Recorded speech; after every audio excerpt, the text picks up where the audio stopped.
Today was a huge update day for Throne and Liberty, and I say update, but it was one of these little unlock things from the achievements. But regardless, we've got two brand new Abyssal Contract dungeons. Look at how beautiful this one is right here. This is the contract dungeon for Saurodoma's Island.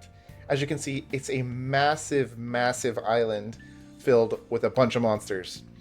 Now, we've got this one, and we've also gotten the Sanctum of Desire.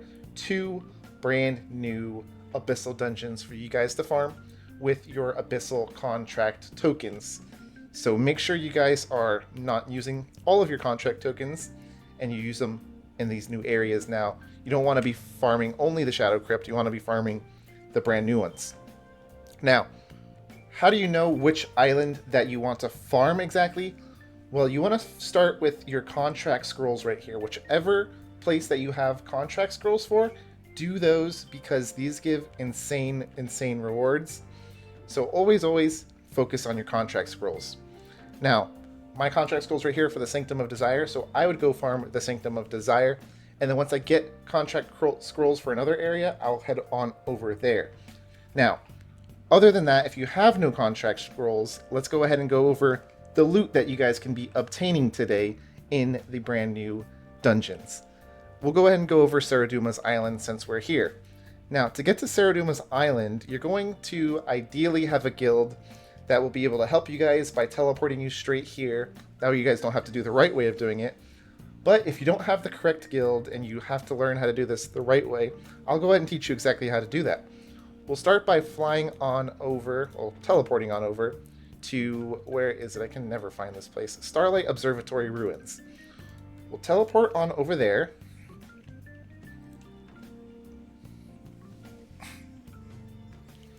And once we're there, we're going to go ahead and run over here and climb up to the top of the tower just like you did in the beginning of the game when you're doing your questing. We'll ride all the way up to the top, and then we'll stop right here. Now, once we're at this point right here, we're going to have to wait for the Gargantrite to come. What this is the giant whale that flies over the map that gives you guys that mana buff. Now, the Gargantrite will take a while to spawn, so I recommend not just standing here and waiting. As you see, it'll be another hour and 20 minutes.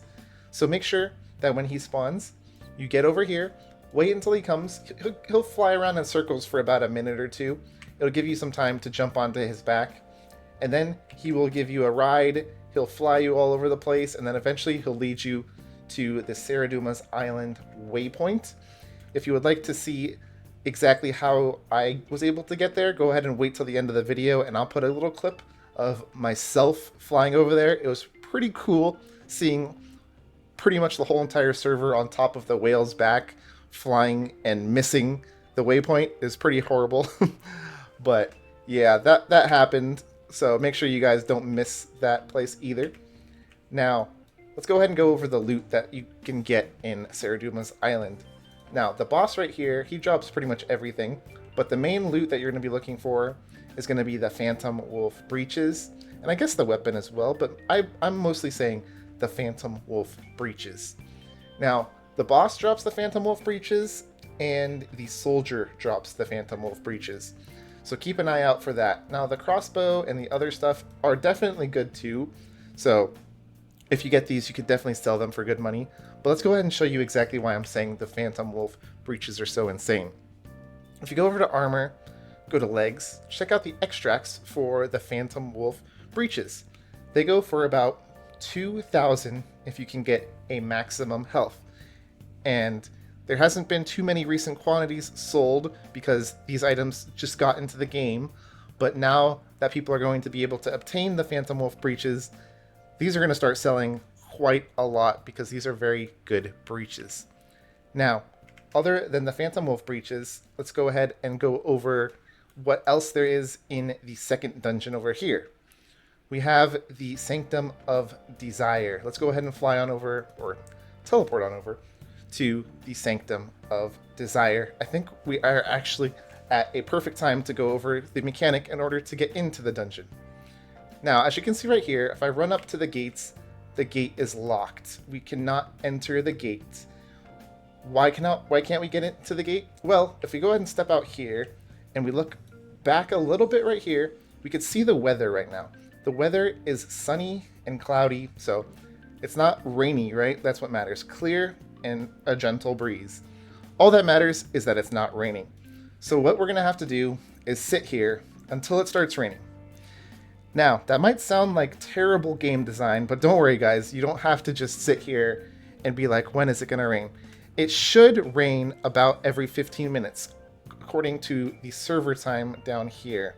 So my server time says it's 14:44, so in about like 30 seconds, when this changes to 45, it should start raining and these doors should open up. Now, while we wait for this door to hopefully open up, let's go ahead and go over what loot we're going to be looking for in this place. Oh, as you see, wait, 45 right here. It started raining. Now let's go ahead and run inside and we'll see these doors open up live, so you guys know exactly how that happens. Now we're gonna wait until, I guess, the game processes that it's raining. I'm not sure exactly how long that's gonna take, but it should open up any second now. Once it starts raining, rain will start to fall through these little windows right here, starting to fill up the pond, and this doors should open up any second now. Let's go ahead and walk back out here and make sure that it is raining. Yeah, you can see it is raining, so should open up any minute now. There it is. The water flies on out, and then the doors begin to open. So as you see, it takes about a minute once it starts raining, but then you have to head on in there. You do have a good amount of time until it stops raining, so you don't have to worry. But again, every 15 minutes is the way that you enter this dungeon. Now that we know how to get into this dungeon, let's go ahead and go over the loot that drops from this dungeon, right? That's what matters most. We'll head over to the boss so we can showcase all the drops. And what we're going to be looking for here is the Shadow Harvester Tunic. Again, this is going to be a very rare drop, so you may not get this for a while. But if you do get this, remember, it's part of that Shadow Harvester set that gives that crit damage and attack speed. And again, just like the previous place, you can also get it by getting a kill on one of the smaller monsters. The Shadow Harvester Tunic can drop from the little tracker right here. And let's go ahead and showcase exactly how much that tunic is going to be worth if you manage to get that drop on my server at least. We'll go ahead and scroll on down to... I can never find these things. Let's just type in Shad. Shadow Harvester Tunic is selling for 2,701 right now. If we go over to the chest piece right here, there's only one that's selling for 6,000 right now, so nobody even has a trait of this for sale right now, an extract. So as you can see, it's pretty rare. I've only seen about 3 to 4 drop on my server so far. So that is going to be the big item that you guys are all going to be looking for today. And remember, that guy right there that just got those boots, I hope that he was doing that on a contract, because that could have possibly been the chest piece or something better in the Sanctum of Desire. Why is he farming the Shadow Crypt? I'm hoping it's a contract. Anyways, that's all I've got for you guys today. I'll see you guys in the next one. Thank you for watching.